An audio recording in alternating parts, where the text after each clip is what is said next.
Let me start off by saying this is absolutely a personal decision for me. It was really difficult for me. You know, I don't mean to project my own values and the limits of my own conscience on the entirety of the federal bureaucracy. Right. So let me first say that there are thousands and thousands of federal employees who did not make the same decision I did. And they are absolutely working to prevent this freight train from going off the rails and exploding. Okay, so respect for them.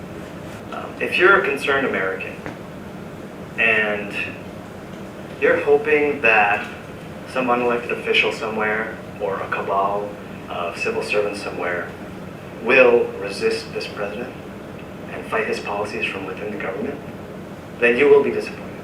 You never saw any resistance or deep state? I certainly saw people's personal reservations. I'm going to tell my story, and this is a story I've never practiced before, but I think it's time for Koreans to start telling their stories more. I'm going to tell my story in 3 parts. I think the first part starts in a land called Matinekok. Matinekok. Who here has been to a place called Matinekok? Raise your hand. It sounds familiar. Okay, we have 1 hand. So every single one of you should have raised your hands. Matinekok was the name of this place we're in right now. This land, this place was called Matinekok for centuries, for thousands of years before the first Europeans came here. The Lenape native peoples, the Pequot native peoples, they lived here. This is not a new world. This is not a new land. For thousands of years, literally, there were people who lived here. They built their families here. They prayed here. They buried their dead here. They built communities. They laughed. They loved, just like all of us do. They did that for thousands of years before any of us were here. Now, 400 years ago, Henry Hudson and the Dutch settlers came, and they started New Amsterdam. I think most of us know that. A few years after that, the British seized New Amsterdam. They renamed it New York, and they renamed this land Flushing. It was originally called the Dutch Vlissingen. They renamed it Flushing. In 1776, 243 years ago, New York and 12 colonies declared their independence from King George III. 150 years ago, Flushing, Bound House, was home to a stop on the Underground Railroad for runaway slaves looking for freedom in the North. And 34 years ago, and maybe this is where my story really begins, I was born just a few blocks away from here at Flushing Hospital. This is the second part of my story, and this is actually mostly about my parents. When my parents came to Queens, to New York in the early 1980s, there obviously were no more Lenape or Pequot. There were no Dutch. There were very few Brits around anymore.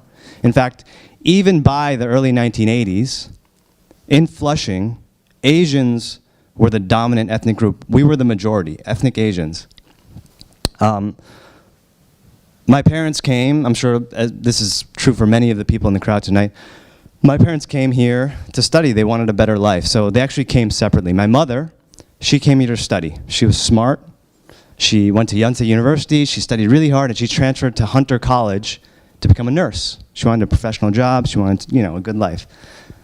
My dad, on the other hand, had no plan. He grew up in this coastal town called Samcheok. It's in Gangwon-do. He imagined America through these stories that he heard from Peace Corps volunteers who were in Korea. And these Peace Corps volunteers, they smoked pot, they sang rock and roll. And I think, when I talk to my dad, I still think he imagines America through Frank Sinatra songs. He still thinks America is my way. And he thought also that America was New York, New York. And so through a lot of, a different long story my dad might be able to tell you, he got a tourist visa to come to New York, a temporary visa, and he never left.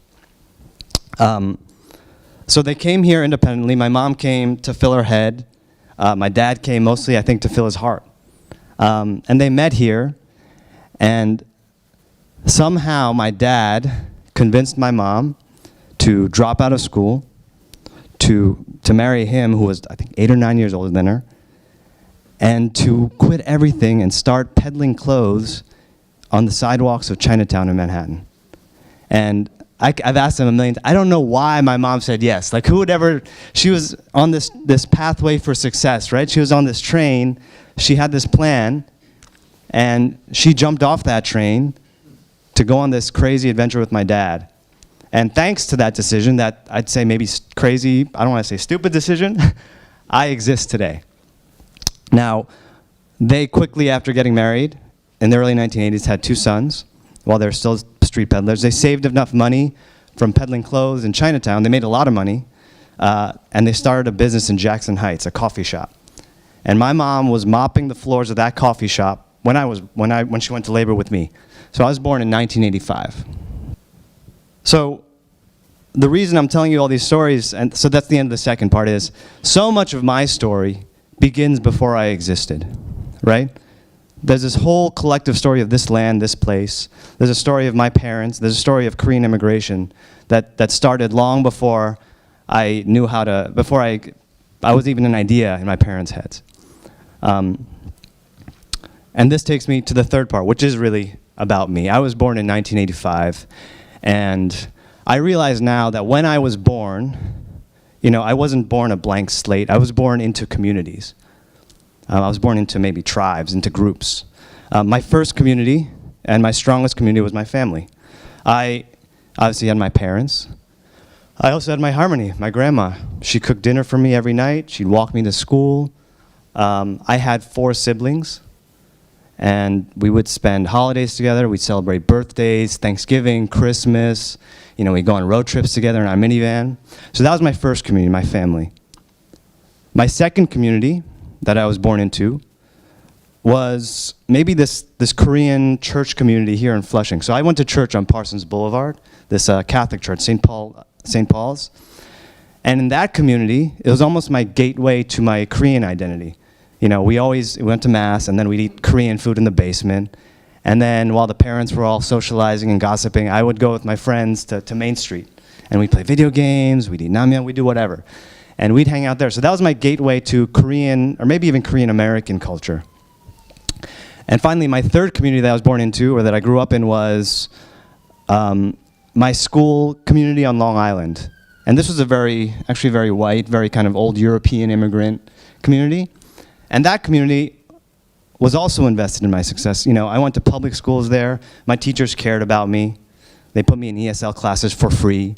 They corrected they put me in speech therapy. I used to have a lisp. They did that for free. I went to after school, swim team, math club, all this stuff. And what I realize now as an adult is all of those communities were really invested in my success. They wanted me to do well in different ways. What I also realized is that they were invested in a specific type of success. So after high school, I went to an Ivy League university. I graduated with honors. I started a job in Manhattan working for a consulting company. I did that for a few years. I made a good amount of money. And I accumulated all these material measures of success, a good income, a good education, a professional title, and I felt empty inside. And I felt empty inside because all those measures of success weren't things that I actually really believed that I wanted to do. And so while I was, I reflected on it, and I felt like I had been put on this train, and that all these members of my community were pushing me along these rails, keeping me going. They're using all their energy to keep me going faster and faster. And I never decided to get on that train, but I was on it, and they were pushing me really fast. And so while all of my colleagues at this consulting company and all my friends, they were looking at the next step, the next upgrade for their money, their income, the next upgrade for their credentials. Maybe they're going to go to law school, get an MBA, go to a hedge fund, start their own, startup, whatever. While all of them were doing that, I did something drastic, and this for the first time in my life, I did something really drastic. I jumped off the train. In 2010, after 3 years of consulting, I quit my job. I signed up for the U.S. Department of State, the Foreign Service Officer Program. I moved to D.C., I proposed to my wife, I got married, and then after less than a year, I was in a car on a road trip on the way to Mexico, to Ciudad Juarez. And that was the beginning of a whole new life for me. My first overseas posting was at the US consulate in Juarez, Mexico, interviewing visa applicants. I interviewed dozens, sometimes more than 100 visa applicants every single day. These were people who wanted to go to the United States temporarily, students, farm workers, business people, tourists. I also interviewed immigrants, a lot of people who wanted to immigrate to the United States. And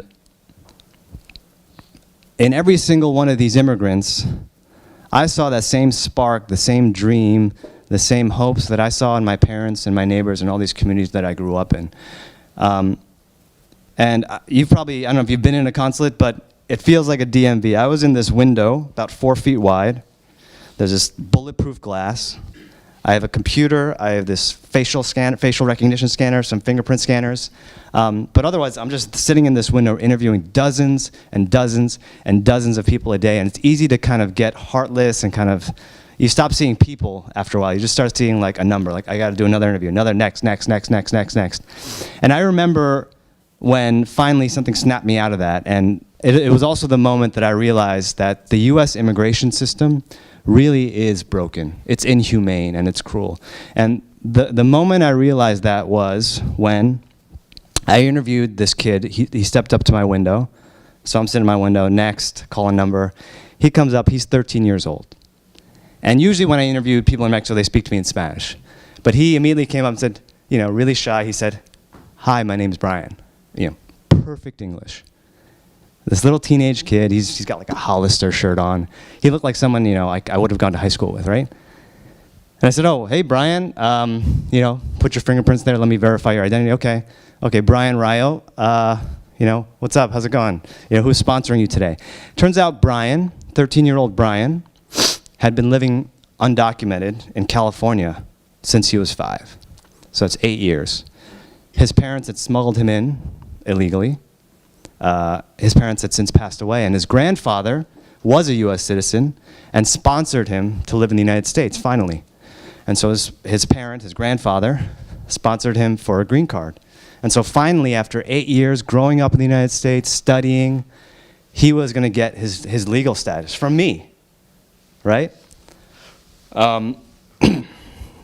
So he kind of explains to me this story. His grandfather had told him part of it. His parents, before they died, told him part of the story.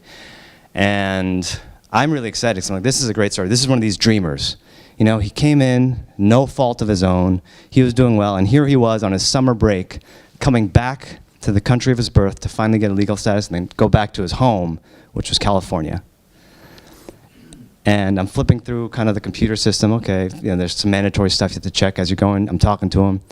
And then I see a record based on his fingerprints that when he was 5 years old, when he first tried to enter, he had failed once before he got in. And the time he failed, a US border official took this 5-year-old's fingerprints and put in some notes about what happened.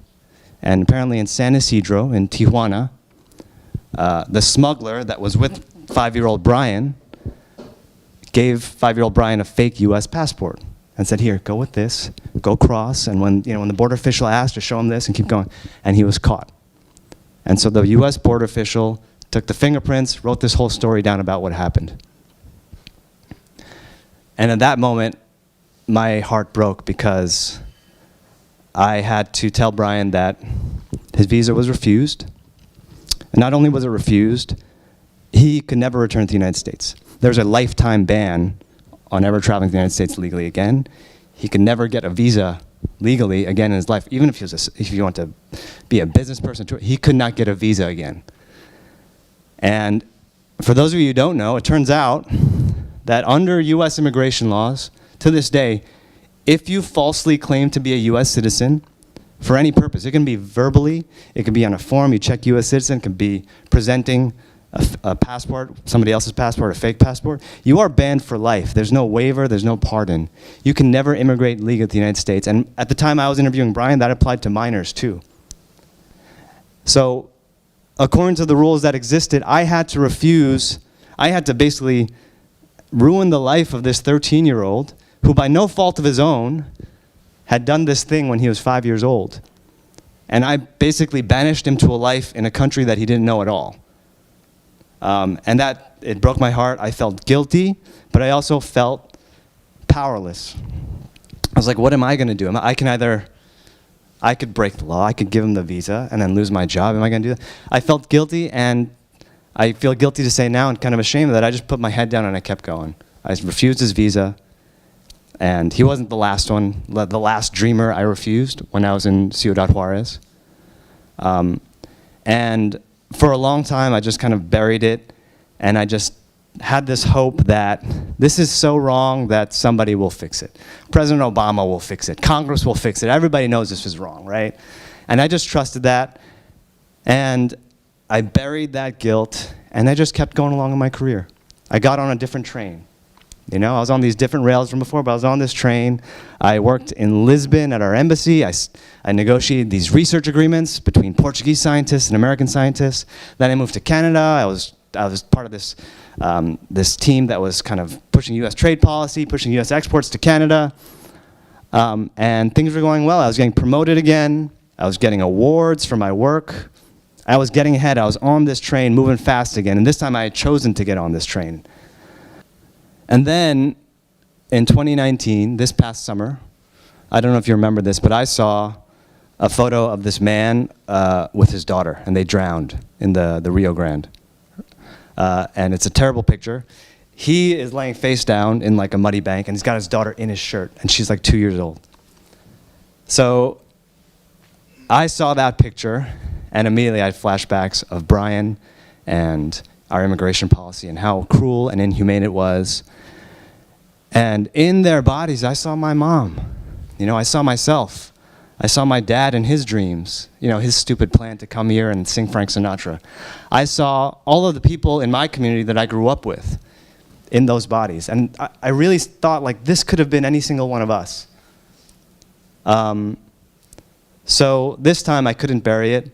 I realized that I was still working for a system, a government, an administration, a person who was pushing these cruel policies.